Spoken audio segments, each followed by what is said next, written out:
Dr. Zakir, Naik and friends. I deem it my privilege to be here this morning to hear this talk by Dr. Zakir Naik, the President of the Islamic Research Foundation, and I was really impressed by it. I am a Hindu, but don't go to the temples. Neither introduce religion in my politics. I belong to the Congress. Here, those who came to hear Dr. Zakir Naik should have seen and realized that he is a person who has to do with Islam religion, and he will speak only on Islam religion. And I feel it very unhappy that some of the people who introduce religion in politics tried to obstruct his speech by asking inconvenient questions. May I ask them a question? Have they read Vedas? Have they read Upanishads? Have you read any of the religious scripts? Or because it is convenient to be a Hindu to come in power, they want to canvass religion? My submission is, most respectful submission is, here I came to hear a Muslim scholar on the topic what his religion wants to convey. Whether I accept or I don't accept is another thing. But I will tell you that the Hindu religion is there for thousands of years. And Islam religion has come 1400 years back. It is a religion which has come up after seeing the torture done by other religions on the people of the world, and therefore that is a religion which is more socialistic and has given more the method also how to implement. I remember in 1978 when I contested from Thana, from this beauty, I met my friend Isaac Narvel, advocate, and he gave me the translation of Quran in English, which I had gone through before I contested election. I still remember to have read The Contribution of the Muslim in the Freedom Movement of India, a book written by author, and I am to tell my friends here who are talking about the religion and Hinduism, that it was the Wahhabis who first stood against the British in 1833.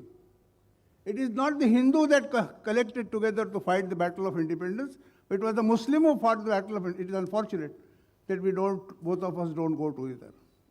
It is unfortunate for this country, but it is really equally unfortunate that some persons want to canvass it and make it a point in politics to introduce religion. I am really impressed by the speech. I have learned a lot. Not that I agree with whatever he has said, but it's a way of thinking and certainly deserves serious consideration. And I am thankful to him. I thank you all.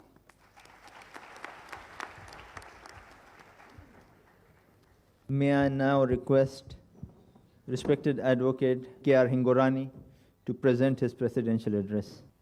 Dr. Naik, Hegde Sahab, my friends, I'm really honored to have been asked to preside over this function, though of course in a vacancy-filling manner. But even then, I'm really proud to be here and associated with the thoughts which are expressed by Dr. Naik. I'm not an expert on any religion, either mine or of Dr. Zakir's. But one thing I can claim, that I was born in a place where Islam was first brought in to the shores of India. I come from a province known as Sindh. For the first time in my life, I have heard a Muslim scholar, though I have heard so many Muslim Maulanas, who can understand and really read the things comparatively, not only from an exclusive point of view, as normally it is misunderstood by us, that Islam is an exclusive religion, only meant for compartmental people who believe in certain things and who disbelieve in other things. When he said that we should bring out the commonalities, the common things between the different religions first, and then disagree upon the points which we do not agree upon, I think this is one of the best statements that I have heard in my life. Once I had heard Dr. Radhakrishnan speaking in the same vein on the comparative religions of India, and after that, after about 50 years, I heard Dr. Naik to speak. that there are certain common things. And really there are certain common things, because when he spoke about the taqwa, it's an Arabic word, I think that is the pronunciations, and he said it is God consciousness, I was reminded of my own Shivaism, Kashmiri Shivaism, which also talks about the God consciousness as being the fundamental force in life, that everything emanates from it.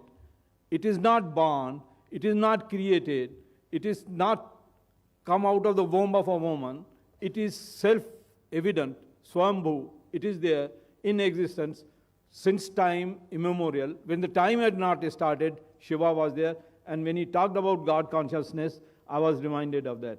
Hinduism as such is not restricted only to Vedanta. The four Vedas are also very difficult to understand. Of course, he has studied them. I bow before his scholarliness, and I feel that what he says is correct. And I quite agree with him that Hindu word is a geographical connotation, and I'm proud to say that it came into existence because of the Sindh. When the foreigners came to India, they tried to cross the Indus River, especially Sikandar.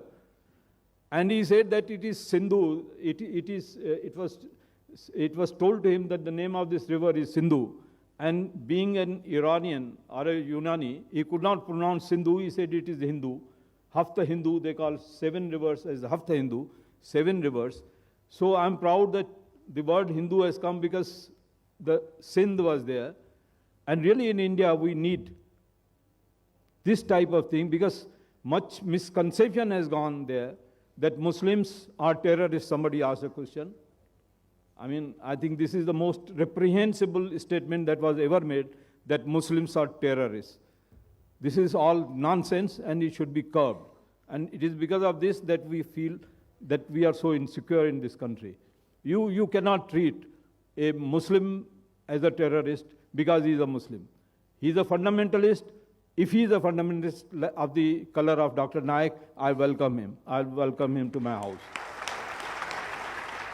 And you must also know, of course, I have to talk about these things which I never wanted, because when I came, I had a spiritual experience by his talk. But then recently, 2-3 days back, there was a news in the paper that the front man for the person in Dubai is a Hindu.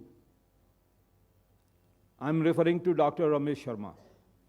He is the man who they claim to be the person who coordinated all the works of Dawood sitting in. Now, whom will you say? A Hindu is a terrorist or a Muslim is a terrorist? Therefore, please forget these things. Forget about Muslims have been there. Bad kings from Muslims were there, bad kings from Hindus were there, and they need to be improved. But you can't say or hold anything against Dr. Naik for what Alauddin Khilji did in his times, or what Aurangzeb did to his brothers, or what Akbar did. These things are nonsense. These are facts of history which you have to gloss over. You want to live in this country, try to understand the common things between the parties. Bring them out. I'll request Dr. Naik to go into Hindu congregations and try to make them understand what Islam stands for. And as far as my personal belief is concerned, I think Islam is one of the greatest things that has happened to this world. Thank you very much for giving me this honor and hearing me out.